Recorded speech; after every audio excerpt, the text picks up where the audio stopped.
उस पत्थरों के पास पहुंचती है। उनकी जीप हवा में तैरने लगती है। कुछ देर बाद जब सबको होश आता है, वे देखते हैं कि किसी को कोई चोट नहीं लगी, सब सुरक्षित हैं। लेकिन सबसे बड़ा शौक ये, वे अब सफेद रेत वाले एक अजीब रेगिस्तान में फंसे हुए हैं। उन्हें बिल्कुल समझ नहीं आता कि हम यहां आए कैसे, क्या हुआ हमारे साथ। यहीं थोड़ी दूरी पर उन्हें एक ऊंचा टावर भी नजर आता है, वही टावर जिसे हमने मूवी की शुरुआत में देखा था।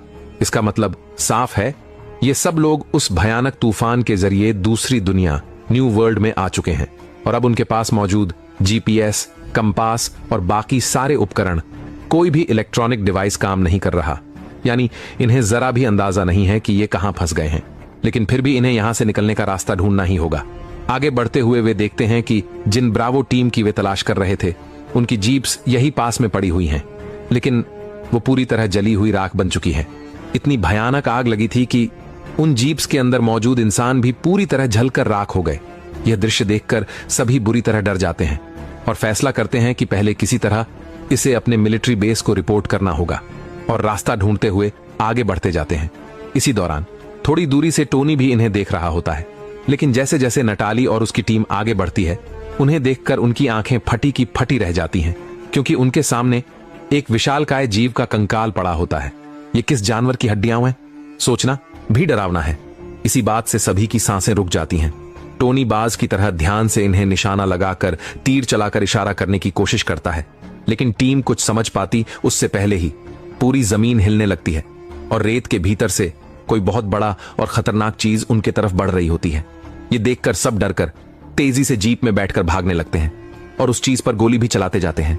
लेकिन जैसे ही वो विशाल मॉन्स्टर रेत के ऊपर आता है, एक जीप क्रैश हो जाती है और एक सोल्जर फंस जाता है। मॉन्स्टर बाहर निकलता है और उस फंसे हुए सैनिक को मार डालता है। बाकी बचे लोग जीप तेजी से भगाकर किसी तरह जान बचाने की कोशिश करते हैं, पर वो दानव उनके पीछे पड़ चुका है और उनकी जीप पर भी हमला कर देता है। टोनी दूर से ये पूरा मंजर देखता रहता है। इधर उसी समय वो दैत्य एक और सैनिक को भी मार देता है, लेकिन मरने से पहले वो सैनिक उस पर ढेर सारे बम ब्लास्ट कर देता है।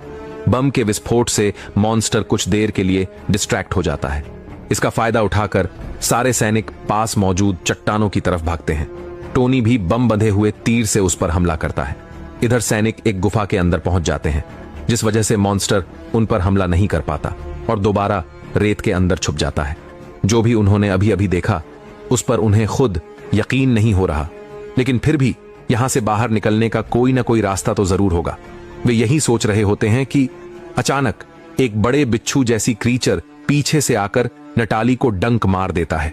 टीम उस क्रीचर पर गोली चलाती है और उसे भगा देती है, लेकिन जब नटाली की